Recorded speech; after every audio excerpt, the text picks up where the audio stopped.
The cup of time. A student once wandered beyond familiar roads. He wished to speak like the wise, and that day he found himself beside a river. On a stone nearby, a monk was sitting, still as an old tree. The student watched the monk. After a long while, the monk spoke. "Why do you sit here?" The student straightened his back, as though preparing to offer a sentence worthy of remembrance. He said, "I have come to practice the highest wisdom. I am letting time go. Just as leaves fall without grief, and the river releases all things into the current, I too release time and do not cling to anything." The monk did not praise him. Instead, he replied with quiet certainty, "Ha knew." "I disagree." The student's breath caught. "Disagree?" he repeated. "But is it not wise to let time pass without attachment?" The monk turned his eyes from the river to the student, and those eyes were not cruel, only clear like water.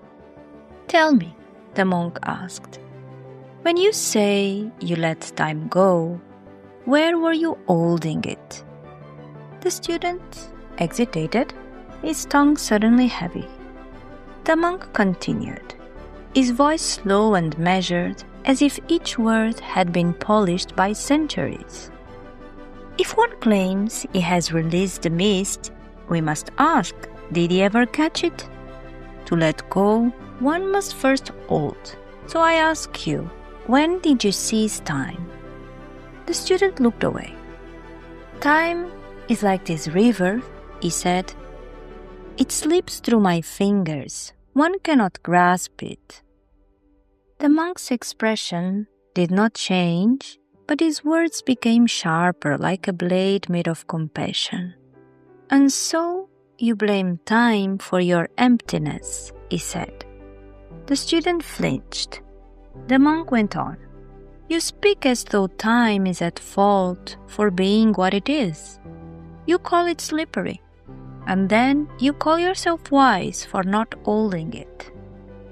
He pointed gently toward the current. "Look carefully. The river does not run away from you. It does not hide." Then he lowered his voice, and it carried something almost tender, almost sorrowful. "You say time slips through your fingers, and yet you claim you let it go when your hand is empty."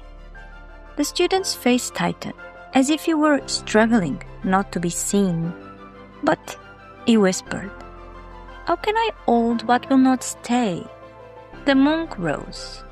Without haste, he stepped to the river's edge. He took a small cup and dipped it into the moving water. He returned and offered it to the student with both hands. "Here," the monk said, "time." The student received the cup. The water trembled inside it, reflecting light like a living spirit. The monk asked, "Now that it is in your hands, what will you do with it?" The student stared into the cup, as if looking at his own life. The monk spoke softly, but his voice entered the student like a prayer. "You may pour it back into the river now, and genuinely call it detachment now that you are holding it. You may drink it and let it become strength in your blood. Or you may carry it to a thirsty flower and allow it to become beauty." The student's eyes stung, so he did not know why. Then he asked, almost like a child, "But will the water not keep flowing anyway? Will time not keep passing whether I use it or not?" The monk nodded, and his gaze drifted again toward the river, toward something older than language.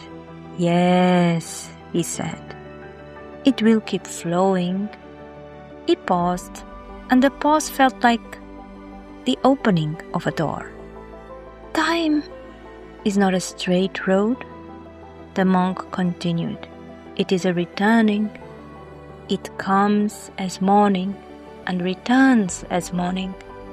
It comes as spring and returns as spring. It comes as breath and returns as breath.